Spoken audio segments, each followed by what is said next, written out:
Hope you are doing well in your life.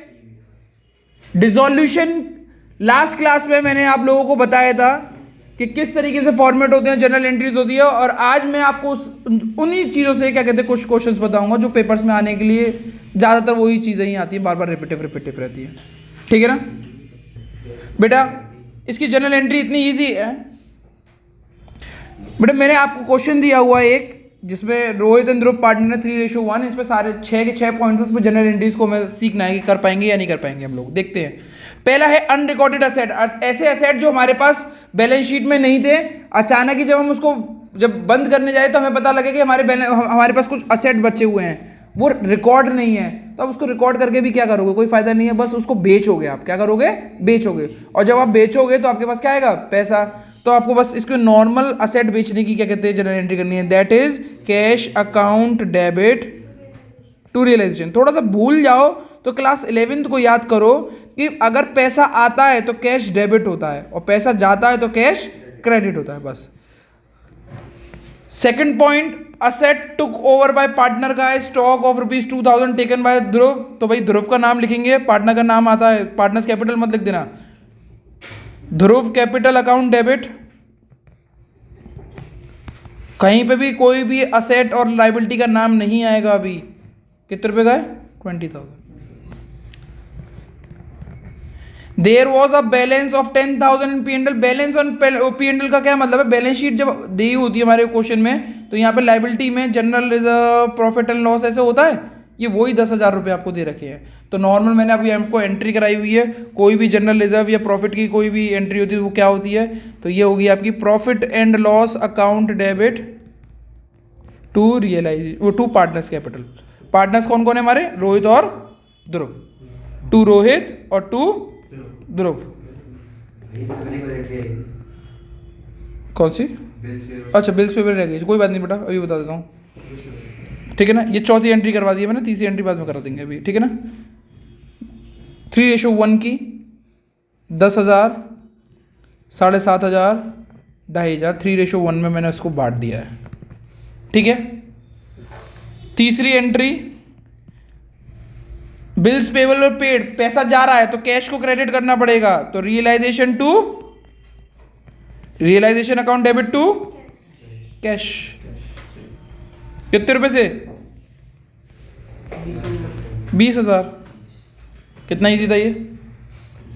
ठीक है, अब यहां थोड़ा समझने की जरूरत है बेटा। ये वो वाला क्वेश्चन है, जब कोई लाइबिलिटी असेट को ले जाती है तो उसकी कोई जनरल एंट्री, बट यहां पे जनरल एंट्री कुछ पार्ट की होगी, कुछ पार्ट की नहीं होगी। देखो इसने बोला हुआ कि एक लाइबिलिटी थी बैंक लोन 2 लाख रुपए का, जो कि हमारे असेट को लेके चली गई, कितने रुपए के, जितने की असेट ले जाती है उसकी कोई एंट्री। अगर उससे ऊपर अगर वो हम कुछ उसको पे करते हैं या उससे ऊपर वो हमें कुछ पे करती है तो उसकी एंट्री होगी। कितने का असेट था बेटा, वो कितने की लाइबिलिटी थी, कितने रुपए दे दिए हमने उसको, मतलब असेट दे दी, इसकी कोई जनरल एंट्री नहीं रहेगी।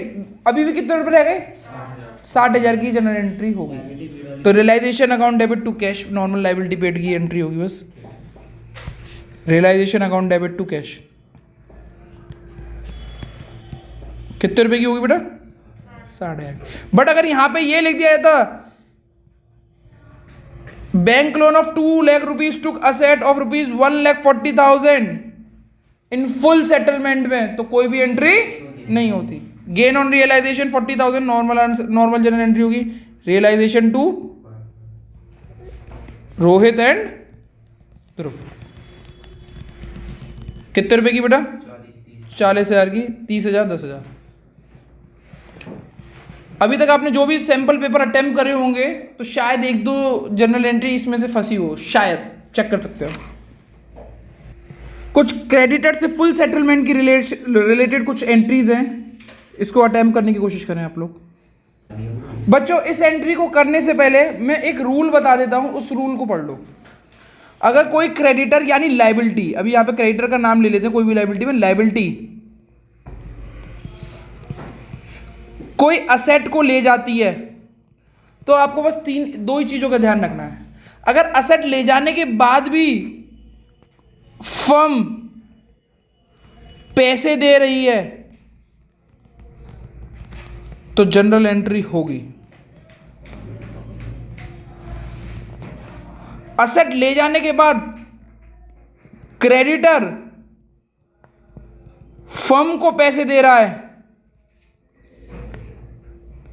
जनरल एंट्री होगी। और इसके अलावा कुछ भी दे रखा हो उसको आप बिल्कुल जीरो मान सकते हो, मतलब उसकी कोई एंट्री नहीं होगी। अब मैं आपको उसका एक जीता जागता एग्जाम्पल देता हूं। Creditor of ₹85,000 accept cash, cash लिया ना, इसकी जनरल एंट्री होगी। इन्वेस्टमेंट लिया या नहीं, ये जो लिया है इन्वेस्टमेंट, इसकी जनरल एंट्री नहीं होगी। तो पहली एंट्री होगी रियलाइजेशन टू कैश, बस जनरल लेजरिंग उसमें लिख देना नरेशन में कि इतने रुपए के वो लेके गया। कितने रुपए का कैश लिया है? 30,000 का, मारो गोली। और कुछ ध्यान देना ही नहीं है आपको, फुल से, ठीक है ना, और कुछ ध्यान देना ही नहीं है आपको। दूसरा creditor of ₹15,000 accept machine of 18,000 कहीं पे भी कैश का कोई जिक्र हुआ कि कैश दिया या नहीं लिया, मारो गोली, नो एंट्री, एंट्री नहीं होगी। क्रेडिटर ऑफ ₹90,000 कितने रुपए के असेट ले लिए, मारो गोली, कोई जनरल एंट्री नहीं होगी। बट एंट्री किसकी होगी? जो 20,000 रुपए उसने दिए हुए हैं। कितने रुपए किसने दिए हैं? क्रेडिटर ने दिए पैसे। तो हमारे पास पैसा आया तो कैश अकाउंट डेबिट, तीसरे की होगी cash account debit to realisation. कितने रुपए? बस खत्म, और क्या करना था, इससे ज्यादा कुछ था ही नहीं इसमें।